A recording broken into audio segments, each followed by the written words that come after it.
皆さんごきげんよう、上川かおるです。今回取り上げる話題は、韓国に対して制裁をする、そのための実際の方策としてどのようなことが良いのか話し合う場が自民党内部で正式に発足しました。これを受けて韓国ではどのような反応があるか、そして具体的に何をすべきなのかについて少し解説を行っていきましょう。まずは自民党内部に対韓国制裁を話し合うワーキングチームができたというニュースから見ていきましょう。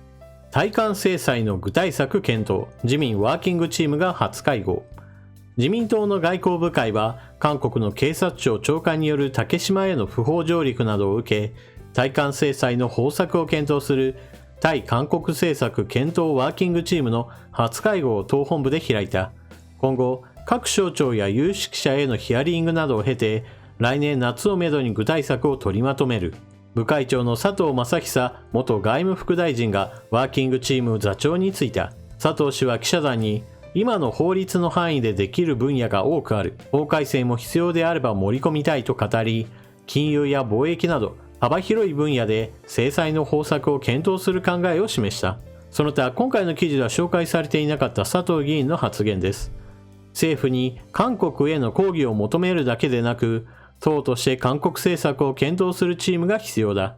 韓国側には他にもいくつか問題があり、しっかりと政策を作っていかなければいけない。政府は徴用工問題に関連して、日本企業の資産が現金化された場合、これまでになく強い措置を取ると明らかにしているが、我々も対策を考えるべき。自民党政務調査会の傘下に、対韓国政策をきちんと検討する組織が必要だ。高市早苗政務調査会長の許可を受けたと話した。このように自民党内で韓国に対する制裁のその具体策について話し合う場ができたことに関して、韓国側ではこのように報じられています。韓国連合ニュースより、警察トップの竹島上陸で日本が制裁検討、韓国言及する価値なし。韓国外交部の当局者は、韓国警察トップが竹島を訪問したことなどを受けて、日本の自民党が設置したワーキングチームが、韓国に対する金融制裁などを検討すると明らかにしたことに関連し、竹島は歴史的、地理的、国際法的に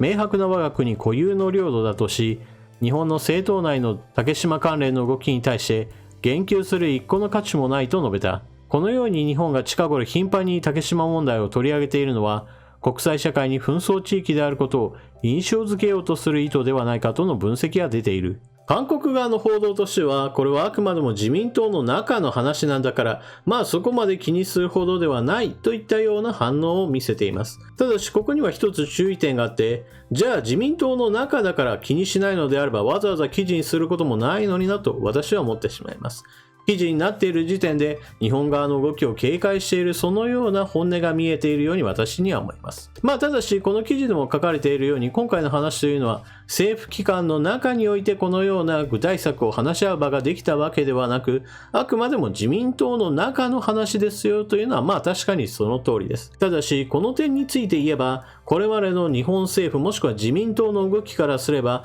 少しずつ前進し改善していった中においてこうやって具体的に対韓国政策について話し合う場ができているのは非常に良いことです。もちろんその中でどのようなことを話し合うか、その具体策としては制裁といったことをはっきりとキーワードとして挙げていることがこれが一番のポイントだと言えます。新聞各紙ではこのような対韓国制裁についての話し合いといったことになると穏健なところでは国際裁判所に訴えようじゃないかといったことなどが書かれているわけですが、この場合は韓国が同意して裁判に入っていかなければならない関係上、これまで提案したとしても韓国側の方から拒否していることもあり、実際問題としてはほとんど意味がありません。ですから韓国に何をすべきかという話になれば当然のように日本側でできること、つまり韓国に対して具体的に制裁を科すということが基本的には最も意味のある行動となります。これまでそもそも日本政府は何かあれば一応口では批判はしているわけですが、口で何を言ったとしてもそれが全く何の意味も持たないことは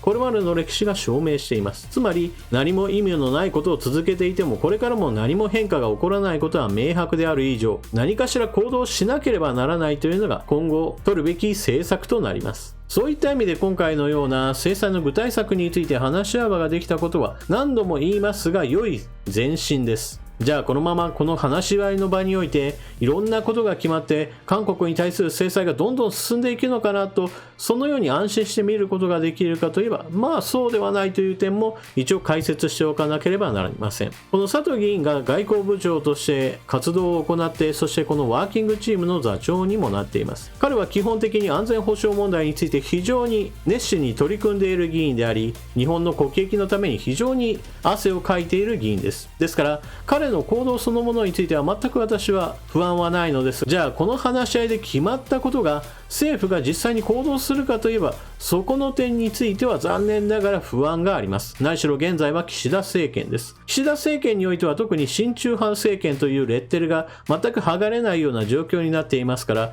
対韓国制裁などというとても政治的に難しい決断を彼ができるかどうかといえば、ものすごく不安な状態です。現在のところ対韓国政策というのは安倍政権、菅政権の行ってきた韓国側が何も改善しないのであればほっとけばいいやというこの政策それ自体は継承しています。その点について言えば中国政策に比べるとマシなのですが、じゃあこの後岸田政権が一歩踏み込んだ制裁に入れるかというのは私はすごく不安です。そうやって不安に思わせる要因というのが佐藤議員だけではなく、今回の件について政調会長である高市議員のこの影響力についても岸田総理はかなり警戒しているのではないかという話があります。政調会長というのは基本的に政策に深く関わる立場ですから、本来であればこのような動きというものも非常に力強いバックアップが期待できる状況です。ところが岸田総理はこの政調会長ではなく茂木幹事長の方を通して自民党の中における政策の一本化について取りまとめてほしいという話が出ており、いわば高市政調会長を実際の影響力がないように何とか封じ込めようとしている、そのような話も何度となく出ています。ですから私たちが今後注目していかなければならないのは、自民党の中において韓国に制裁すべきだという実際の動きが出て、さあ政策の取りまとめが終わったよとなった後、その政策が実際に自民党としてではなく政府として取り組むかどうか、岸田総理のその韓国外交の姿勢が問われることとなります。もしもしっかりとした制裁案がまとめられたのに、これを全く無視するようなことになれば、岸田政権は韓国に対してもまともに対処しないのだなということになってしまいます。そのようなことになれば、韓国側にしてみれば、日本は全く今までと変わりないじゃないかと、結局のところ日本を馬鹿にするような形で、これまで通りの日本側に対する利用できるところは利用し、そして謝罪や賠償を要求することに関しては永遠に続けていけるわと、これまでの日常政策を続けてしまうことでしょう。韓国が竹島を軍事占領しているという事実そのものは全く変わらないわけですから、自民党内における権力争いを何とか制して、韓国に対する制裁を私は実現してほしいと思っています。皆さんは今回のニュースを聞かれてどのようなことを考えるでしょうか。ぜひともコメントしていってください。それでは動画を最後までご視聴いただきありがとうございました。チャンネル登録していない方はぜひともチャンネル登録を、そして動画を見合ったら評価ボタンのクリックもよろしくお願いします。それでは次の動画でまとめにかかりましょう。またね。